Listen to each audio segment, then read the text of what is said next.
What's up, everybody? Welcome back to another video. This video is the McMahon's Wrestling's Greatest Families.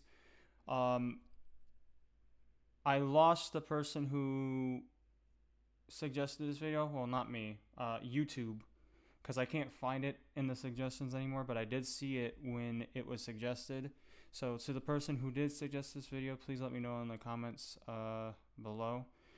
Yeah. Let's get into it. Most important family in all of wrestling history.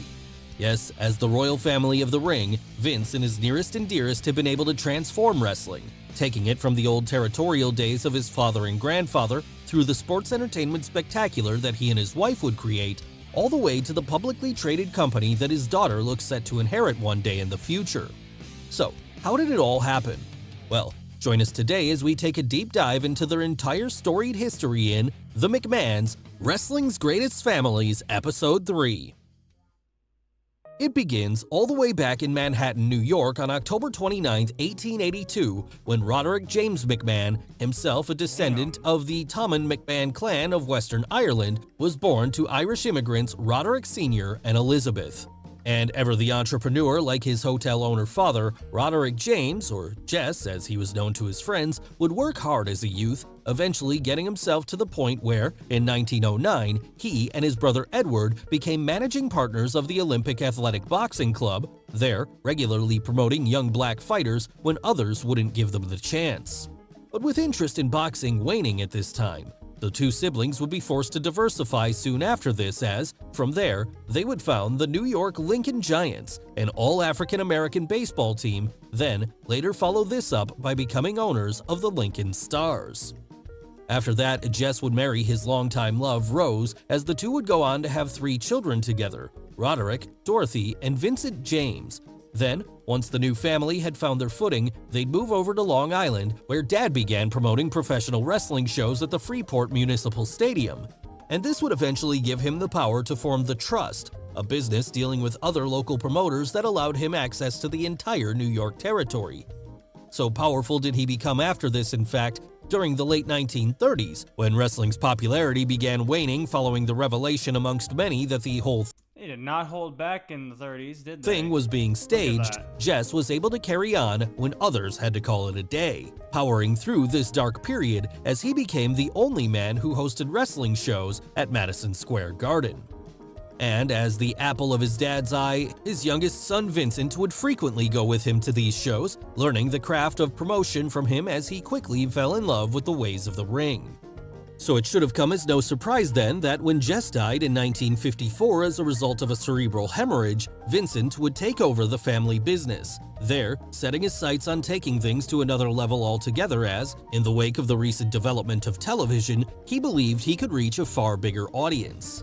And this would prove to be true, as after taking a brief break to get married to his longtime girlfriend Victoria, then have 2 children, Roderick and Vincent Kennedy, the latter of whom was born on August 24, 1945, he would use the added popularity the industry was experiencing from TV to form the Capitol Wrestling Corporation on January 7, 1953, quickly taking control of New York, New Jersey, and Baltimore as he expanded the territory's reach that much further. After that, the next step was to branch out nationwide as, with Toots Mondt, a member of the famed Gold Dust Trio by his side as his most trusted general, Vincent would apply to join the National Wrestling Alliance, something he was quickly able to do. From there then, he would continue to build his influence as the man who controlled one of the most lucrative territories in the country, eventually reaching a point where he held approximately 70% of the NWA's booking power, all as, in his personal life, he would get married to his second wife, Juanita. But this would leave his relationship with his 2 sons somewhat fractured, as being forced to grow up with a series of abusive stepfathers instead, Vincent Jr. in particular would grow resentful of his dad. Eventually, though, the two would reconcile as, wanting to learn the ways of the wrestling industry himself so as to escape his poor upbringing, Vince Jr. would start to work with this old man, with him even being there when, in 1963, after having had a dispute with the NWA about Nature Boy Buddy Rogers being booked to win their World Heavyweight title, the CWC would decide to secede from the alliance, from there changing their name to the Worldwide Wrestling Federation as they became the NWA's chief competitor. And pretty quickly, given their prime New York location, the WWF would become the place to be for any wrestlers wanting to earn a big payday, something that was especially true as Vincent was one of the few promoters of the time who was known to split the live gate ticket sales with his performers. This then garnered him a lot of respect amongst his peers, but it wasn't to say that he didn't act as a When was the when was the first live broadcast of wrestling traditionalist in other ways. In fact, like most other promoters, he refused to appear as an on-screen character during his time running things, believing it to be his role to stay behind the scenes and book the show instead. As well as this, he was noted for not being a fan of wrestlers going out to do extracurricular activities such as movies, something which actually led to a brief falling out between him and Hulk Hogan when the latter got a role in Rocky III in 1982. So, being effectively blackballed from New York for a time after that, the Hulkster would move over to Vern Gagne's American Wrestling Association for a while instead, there letting the heat die down as, meanwhile, back in the WWF, Vince Jr. was making plans to buy the promotion from his father. Yes, at this point, Vince Sr. was in his 60s and starting to think about retirement. That was why, later that year when his son came to him with a proposal, he accepted on the one condition that Vince Jr. respect the territorial borders that the wrestling industry was divided up into at that point and not try to encroach on anyone else's turf. Of course, the younger McMahon had far bigger plans for the industry, one which would soon see him go against his father's wishes as, after his death from pancreatic cancer on May 24, 1984, Vince Jr. would really start pushing forward with his national expansion, raiding all of the other territories around the country and taking away their biggest stars with the promise of big money contracts and worldwide What do you think would have happened if he had listened to his father? TV exposure, with none of these stars being bigger than Hulk Hogan himself. And this would see the World Wrestling Federation, as the new boss would rebrand the company from there, grow to the point that it became a worldwide pop culture phenomenon in the mid-80s, one which featured larger-than-life colorful characters such as the aforementioned Hulkster, Macho Man Randy Savage, and the Ultimate Warrior, just to name a few, who became household names, fully playing into the cartoon superhero side of the business and going against the old traditional ways in the process. So it should come as no surprise then that this angered a lot of the other older promoters out here, many of whom were unable to change with the times and who, as a result, would soon go the way of the dinosaur, while McMahon became the only major player in town. Yes, by the second half of the 80s, after having successfully run the first WrestleMania show that garnered worldwide mainstream attention with the inclusion of stars like Mr. T and Cyndi Lauper, Vince was riding high, happy in the knowledge that his brand had by that point changed things forever and would, going forward, become synonymous with the industry itself.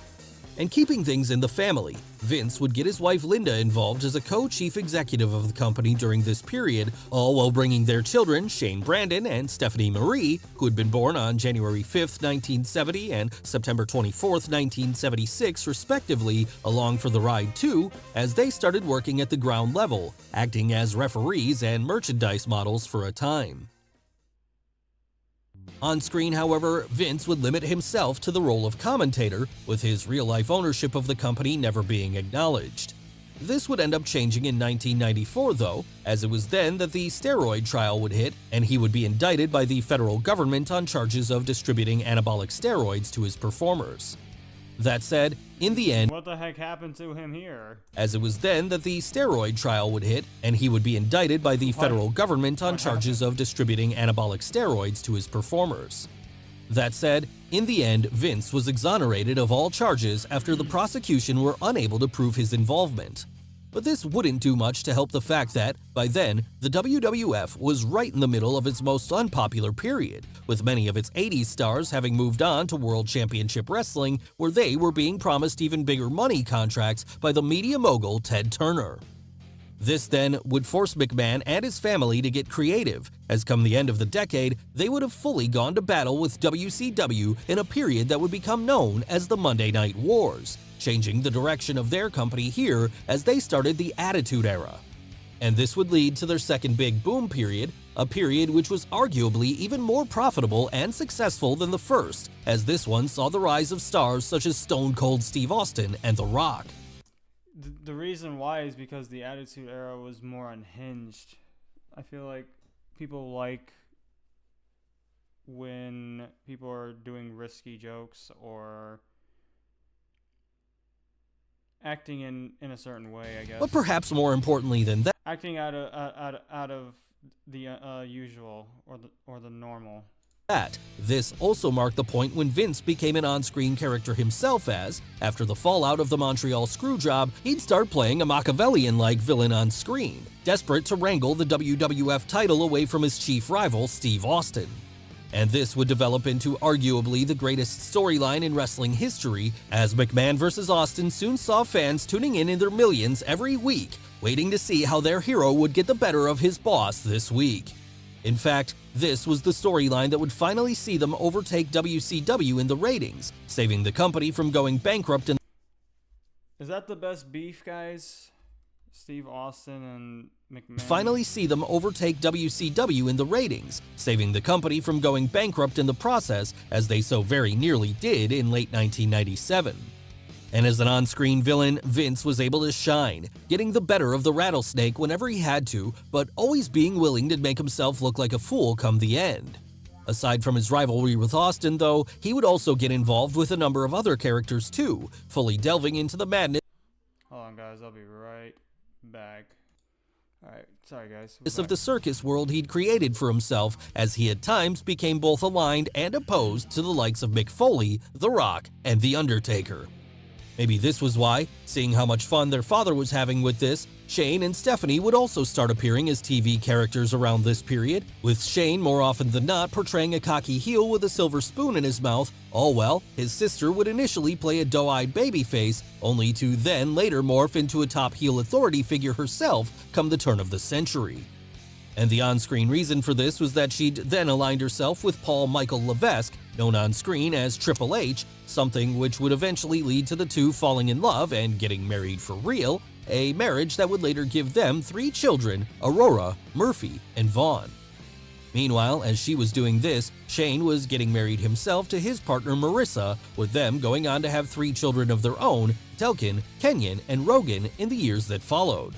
Back on screen, though, it was rarely happy families, as, with even Linda becoming an on-screen character at this point, all 4 would frequently feud with each other, with this at one point infamously leading to the main event at WrestleMania. With this at one point infamously leading to the main event at WrestleMania 16, featuring a McMahon in every corner. As Vince came out with The Rock, Linda accompanied Mick Foley, Shane stood next to The Big Show, and Stephanie was there by her husband Triple H's side. After that, and Shane would even become a semi-regular in-ring performer himself, seeing his father's rare matches against the likes of Steve Austin at February 1999's St. Valentine's Day Massacre. I'm not gonna lie, like wrestling memes, like there's certain memes that I see, that shit is so funny, you guys.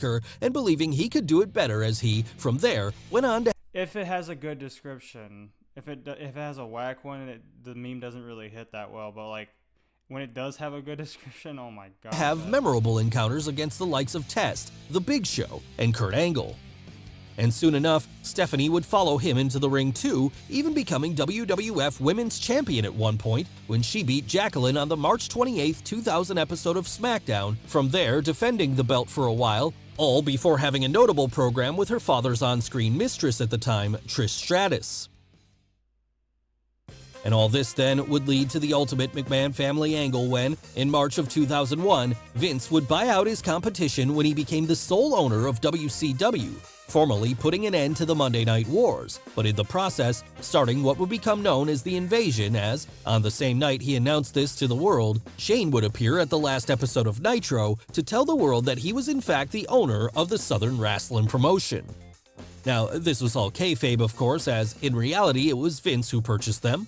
On screen, though, this would segue into their father versus son match at WrestleMania 17, where all 4 members of the family would ultimately get involved, allowing Shane to come out the winner in the end as, from there, he vowed to restart the wars by making WCW a powerhouse once again. And this would see him bring Extreme Championship Wrestling into the mix too, as, with Stephanie acting as the on-screen owner of this brand, both children tried to usurp the dad going forward.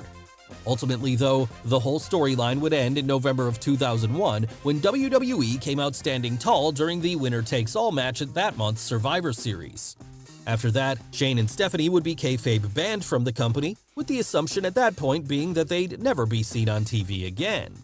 Behind the scenes, however, things were much happier for the McMahons, as by then the family had taken the WWF public, from here allowing it to be listed on the New York Stock Exchange and be open to investors, something which increased its value exponentially in the years that followed. As well as that, Vince would also enter the football world at this point when he formed the XFL, a would-be challenger to the National Football League that was supposed to feature far more focus on individual characters and fast-paced play. In the end, though, the XFL would not catch on the way he had hoped and would fold after one season. So, moving back to focusing all of his attention on wrestling then, the boss would morph his company once more, this time into World Wrestling Entertainment following the results of a lawsuit from the World Wildlife Fund.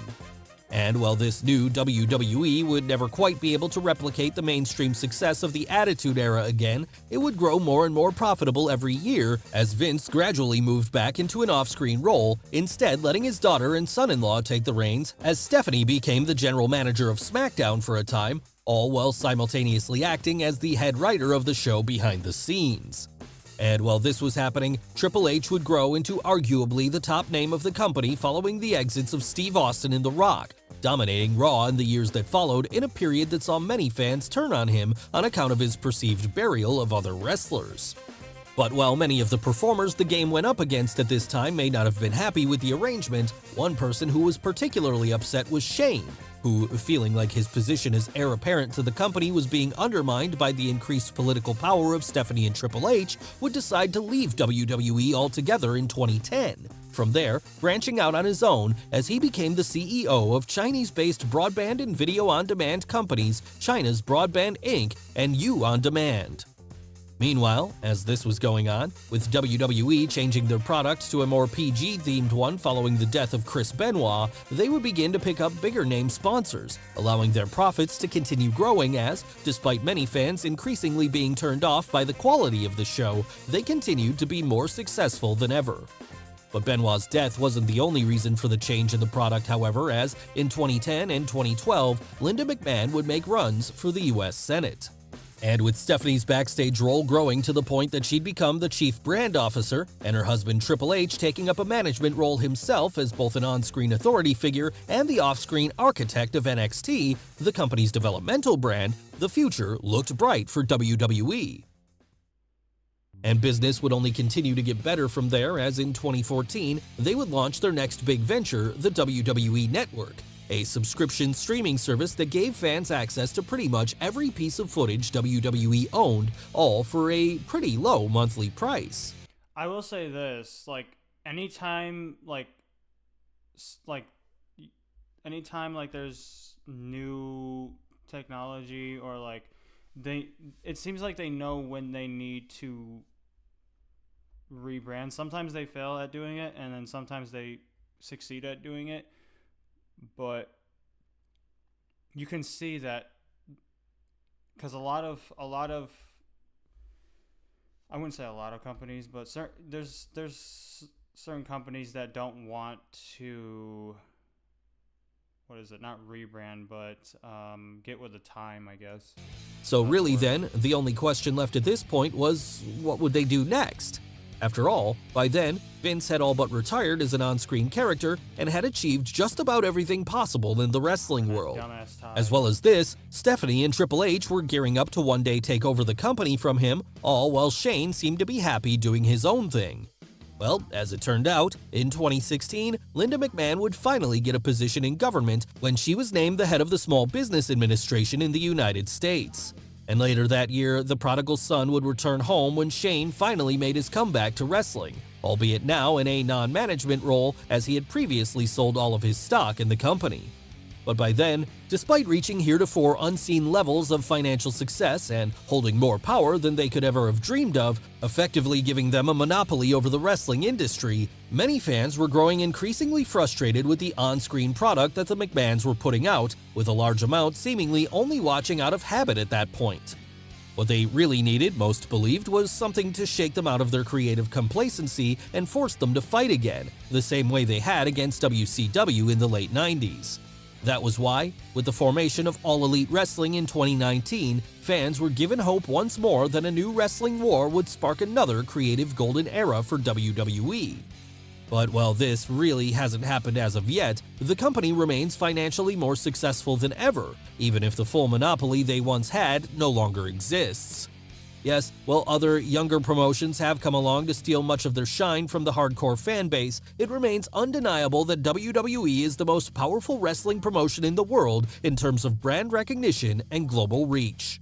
That said, while the succession plans seem to have been set going forward, with Triple H and Stephanie taking over once Vince one day finally decided to call it a day, recent changes have seen this all thrown up into the air as, after failing to beat AEW during the Wednesday Night Wars, Triple H has seen himself undergo a fall from grace, losing much of his backstage power and now being left with seemingly no obvious role following his recent heart attack. As well as that, while he didn't hold any official management role by then and was primarily being used as an on-screen performer, it still came as a shock when, in early 2022, Shane himself was fired from the company after apparently having a backstage disagreement with his father over the booking of that year's Royal Rumble match. Yes, it might have seemed unthinkable that Vince would oust both his son and son-in-law this late in the game, but acting as a businessman first and a family member second, he did what he felt was right for WWE. Do you guys think he would actually be good at running the company? I don't know. Where this leaves things going forward is anyone's guess, of course, as with Vince now being 76 years old, it's unknown how much longer he'll be able to do this. Still, even if he does decide to call it a day soon and, as some rumors have suggested, sell the company to someone like Disney or NBC, the McMahon name will remain the most beloved and vilified one in the entire industry anyway, as while many old-time promoters may still dislike him, there's no denying that the entire family remained the most important one in wrestling history, with Vince himself being probably the most game-changing figure wrestling has ever and likely will ever see, as the man who pretty much single-handedly made it into what it is today, and that's the house that McMahon built. Well guys, what did you think? Well, I thought this video was very enjoying. It does make me wonder, like, how the company is going to continue, but we shall see, right? If you guys do enjoy this video, please give it a like, subscribe, and I'll see you guys in the next one. Peace out.